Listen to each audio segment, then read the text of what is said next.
Okay, we continue our discussion on the boundary conditions.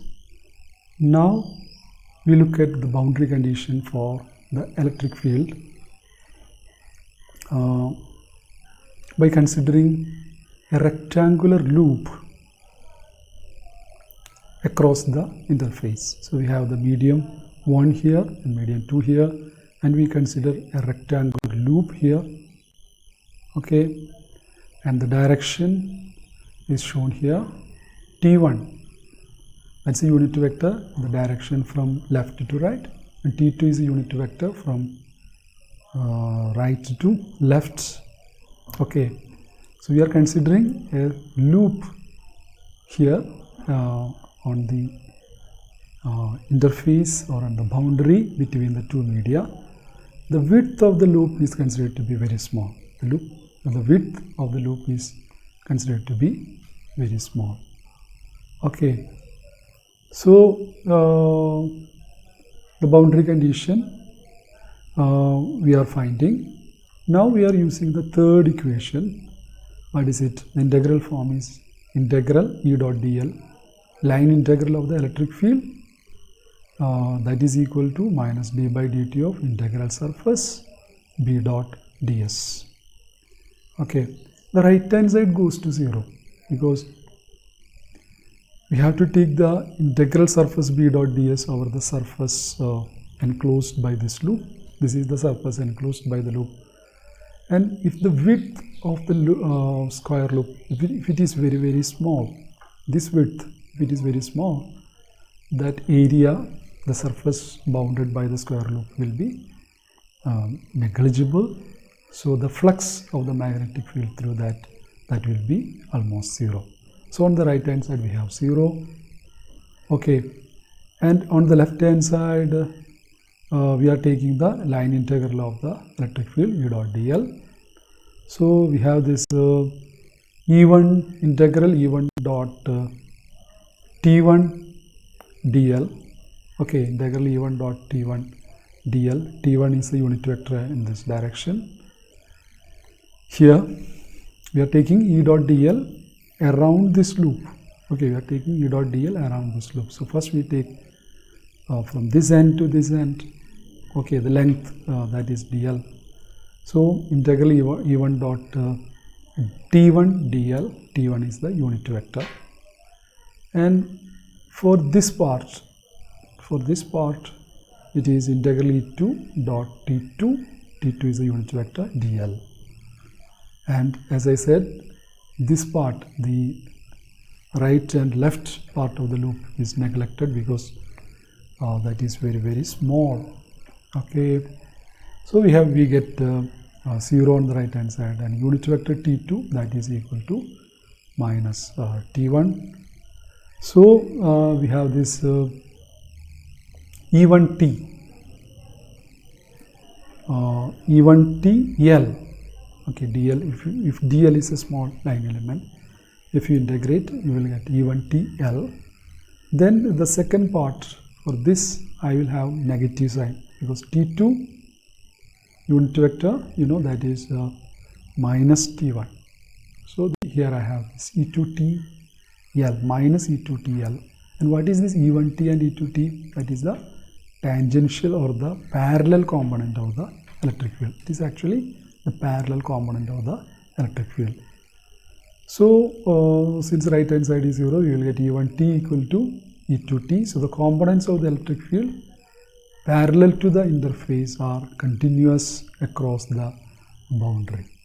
The components of the electric field parallel to the interface are continuous across the boundary. E1T is equal to E2T.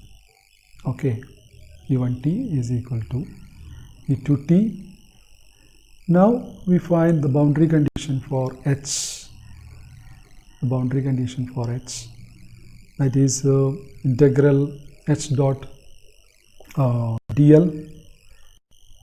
Okay, the line integral of the H dot dl, that is equal to IF plus d by dt, integral surface d dot ds. This is the fourth equation, the integral form of the fourth equation.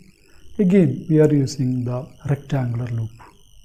Okay, rectangular loop like this. Here the surface is shown here, the surface current is also shown. This is the surface or the boundary separating the two media. On top we have the media 1 and bottom we have media 2, and this is a normal. N is a normal unit vector normal to the surface.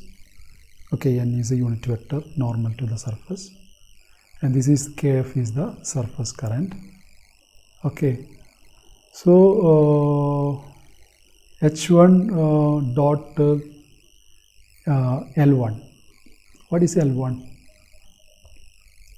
We are taking integral h dot dl. So as I said, we will take only these two portions from this point to this point and this point to this point. Okay, this point to this point and this point to this point. The width we know that is neglected. So we take only length, line integral along the length. So we have this h1 dot L1. L1 is this vector along this h1 dot L1, and h2 dot L2 that is along this. That is equal to IF, and this part is 0, integral surface d dot ds, that is equal to 0 because the width is 0. So that is IF. So L1 that is equal to L, L2 is equal to minus L. Okay, L1 is L, L2 equal to minus L. So we have this h1 dot L. Okay, because L1 and L2 are in opposite direction. So h1 dot L, for L1 I am writing L, for L2 I am writing minus L, minus h2 dot L, that is equal to IF. Okay, IF is the free current passing through this loop. Okay, free current passing through this loop, and we are writing it in terms of this Kf, the surface current, in terms of Kf, the surface current. IF is equal to Kf dot N cross L. Okay, we are writing IF as equal to Kf dot N cross L. N is the unit vector normal, L is the length of vector. Okay, Kf dot N cross L. What is N cross L? N cross L is something, L is this vector, N is a unit vector normal, and N cross L, that is normal to the Amperian loop, normal to this loop, that will be normal to this loop, this direction. So we are taking Kf dot N dot L. Kf is the current passing through it.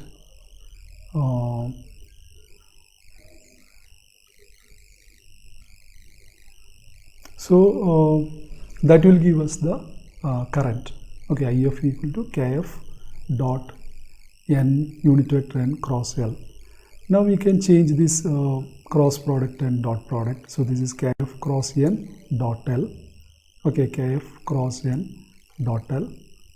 So we have this h1 dot L here on the left hand side, h1 dot L minus h2 dot L, that is equal to, for IF I am writing Kf. Kf is the current passing through unit length. Okay, the surface current.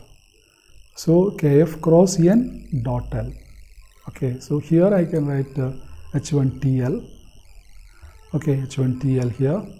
h1 T is the the tangential component. Then h2 T here, h2 TL, the tangential or the parallel component, that is equal to Kf cross N dot L. Okay, so you will be getting h1T minus h2T, that is equal to Kf cross N here. The L will get cancelled. So the parallel components or the tangential components of H are discontinuous. Otherwise you would have got this 0 Kf cross N, or this part will be 0 if they are continuous. So h1T minus h2T, that is not equal to 0, that is equal to Kf cross unit vector N. Now we are writing this H in terms of B. B we know that is equal to mu H. So that is equal to B1T by mu1. Okay, h1, for h1 I am writing b by mu, so that is b1. This one will be b1t by mu1, and this second will be b2t by mu2, that is equal to kf cross n. Okay, so epsilon 1 E1 perpendicular, this will be b1t by mu1 minus b2t. So in terms of magnetic field we are writing it. Okay, so for electric field, here for the displacement, from the first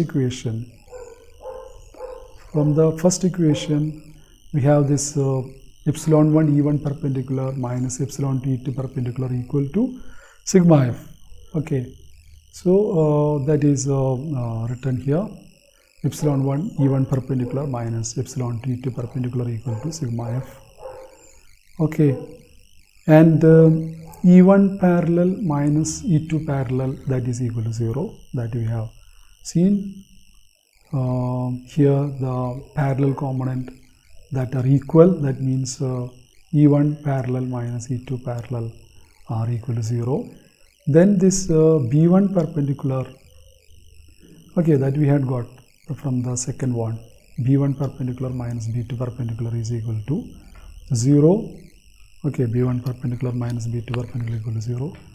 And then from this, the fourth one, B1 parallel by mu1. Okay, the tangential component means the parallel component. So B1 parallel by mu1 minus B2 parallel by mu2, that is equal to kf cross unit vector n. Okay, so these are the four boundary conditions. At the boundary, our electric field, magnetic field, displacement, or the H, okay, they satisfy this equation. And all these four equations have been written in terms of only electric field and magnetic field. Okay, now if there is no free charge or free current at the interface, if there is no free charge, no free charge means this will be 0, no free current means this will be 0, kf will be equal to 0. So we will be getting these equations. So epsilon 1 E1 perpendicular minus epsilon 2 E2 perpendicular is equal to 0, E1 parallel minus E2 parallel equal to 0, B1 perpendicular minus B2 perpendicular equal to 0. So B1 parallel by mu1 minus B2 parallel by mu2 equal to 0. So all these four equations are there for the free charge and for the free current. Okay.